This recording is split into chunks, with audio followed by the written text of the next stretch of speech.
ಹಾ ಹಾ ಅವ್ರದ್ದೇ ನಿಮ್ದೇ ಹಬ್ಬ ಅಂತ ಹೇಳ್ತಾರ.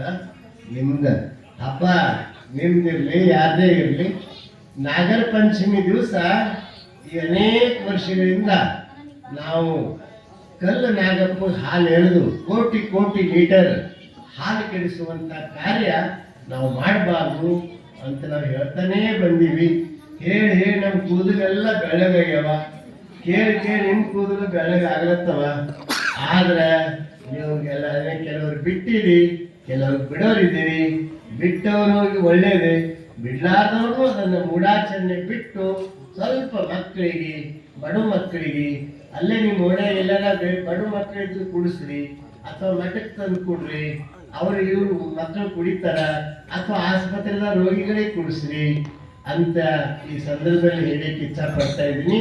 ಇಂಥ ಮೂಢನಂಬಿಕೆ ನಾವು ಮಾಡಬಾರ್ದು. ಯಾಕಂದ್ರೆ ಅದನ್ನ ಹಾಲು ಕಲ್ನಾಗಪ್ಪ ಹಾಲು ಎರೆದ್ರೆ ಅದೆಲ್ಲಿ ಹೋಗ್ತದ, ಮಣ್ಣು ಪಾಲಾಗ್ತದೆ. ಎಲ್ಲರೂ ಒಂದೊಂದು ಪಾಪಾವ್ ಲೀಟರ್ ಹಿಡಿದ್ರು ಇಡೀ ಭಾರತ ದೇಶದಾಗ ಎಷ್ಟು ಲಾಸ್ ಆಗ್ತದೆ ನೋಡ್ರಿ. ಅದು ಲೆಕ್ಕ ಹಾಕಿ ನೀವೇ ಗಣಿತ ಮಾಡಿ. ಹಂಗಾಗಬಾರ್ದು. ನಾವು ನಮ್ಮ ವೈಯಕ್ತಿಕವಾಗಿ ಬಿಟ್ಕೋತ ಹೋದ್ರೆ ಸಮಾಜದಲ್ಲಿ ಭಾಳ ಉಳಿತಾಯ ಆಗ್ತದೆ. ಪ್ರಸಾದ ಪದಾರ್ಥ ಕೆಡಿಸಬಾರ್ದು ಒಂದು ಶರಣರು ಹೇಳ್ಯಾರ. ಆ ದೃಷ್ಟಿಯಿಂದ ನಾವೆಲ್ಲರೂ ಅದನ್ನ ಪಾಲಿಸಬೇಕು. ನಾಳೆ ಮುಂಜಾನೆ 9 ಗಂಟೆಗೆಲ್ಲ 10 ಗಂಟೆಗೆ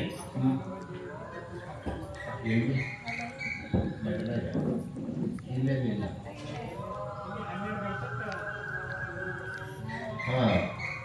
ಪ್ರತಿ ವರ್ಷದಂತೆ ಮಠದೊಳಗ 10 ಗಂಟೆಗೆ ಹಾಲು ಕುಡಿಸುವ ಹಬ್ಬ ಅಂತ ಅಲ್ಲಿ ಮಠದಾಗ ಮಾಡ್ತಾ ಇದ್ದಾರೆ. ನಾವೆಲ್ಲ 10 ಗಂಟೆಗೆ 10:10ವರೆಗೆ ನಾವೆಲ್ಲ ಮಠಕ್ಕೆ ಬರಬೇಕು. ಆ ಹಾಲು ಇದ್ದವರು ಬರ್ರಿ, ಇಲ್ಲಾರ್ದವ್ರು ಬರ್ರಿ, ಎಲ್ಲರೂ ಕಾರ್ಯಕ್ರಮಕ್ಕಂತೂ ಬರ್ರಿ. ಬೇಗ ಅಡಿಗೆ ಮಾಡಿಕೊಂಡು ಮತ್ತೊಂದು ಅರ್ಧ ತಾಸು 1 ತಾಸು ಎಲ್ಲ ಮುಗೀತದ. ಎಲ್ಲ ಮಕ್ಕಳಿಗೆ ಹಾಲು ಕುಡಿಸಿ ಅವರಿಗೆ ಒಂದು ಸ್ವಲ್ಪ ಏನಾರ ಆಗಲಿಕ್ಕೆ ಒಳ್ಳೆ ಕೊಟ್ಟು ನಂತರ ಸಾಯಂಕಾಲ 12 ಗಂಟೆಗೆ ಅಲ್ಲಿ ಪ್ರತಿ ವರ್ಷ ಬಡವ ಓಣಿ ಅದ. ಆ ಓಣಿ ಆ ಕಡೆ ರೈಲ್ವೆ ಸ್ಟೇಷನ್ ಕಡೆ ಡೊಂಬೂರು ಹಾಕೋದು ಮಕ್ಕಳು ಅವರಿಗೆಲ್ಲ ಪ್ರತಿ ವರ್ಷ ನಾವೆಲ್ಲ ಬರ್ತೀವಿ. ಈ ವರ್ಷನೂ ಬರ್ರಿ, ಅಪೇಕ್ಷೆ ಇದ್ದವರು. ಇಲ್ಲಿ ಬಸ್ ಇರ್ತದೆ, ಬಸ್ಸಿನ ಕುಂತು ಎಲ್ಲರೂ ಹೋಗೋಣ ಅಂತ ಹೇಳಿ ಅಲ್ಲಿ ನಾವು ಮಠದಿಂದೇ ಪ್ರಸಾದ ಮಾಡ್ಕೊಂಡು ಬರ್ತೀವಿ. ಗಾಡಿಯಾಗ ಇಟ್ಕೊಂಡು ಬರ್ತಾರ. ಅದೇ ಪ್ರಸಾದ ನೀವೆಲ್ಲರೂ ಅಲ್ಲಿ ಹಂಚಿ ಬರಟ್ರಿ ಅಂತ ಹೇಳಿ ಈ ಸಂದರ್ಭದಲ್ಲಿ ಎಲ್ಲರಿಗೂ ಸಮಯ ಆಗ್ಯದ. ಅದಕ್ಕೆ ನಾಳಿನ ಕಾರ್ಯಕ್ರಮವನ್ನು ಬಸವ ಪಂಚಮಿ, ಅಕ್ಕನಾಗಮ್ಮನ ಜಯಂತಿ ನಾವೆಲ್ಲ ಸಡಗರ ಸಂಭ್ರಮದಿಂದ ಆಚರಿಸೋಣ ಅಂತ ಹೇಳಿ ನನ್ನ 4 ಮಾತುಗಳನ್ನು ಮುಕ್ತಾಯ ಮಾಡ್ತೀನಿ.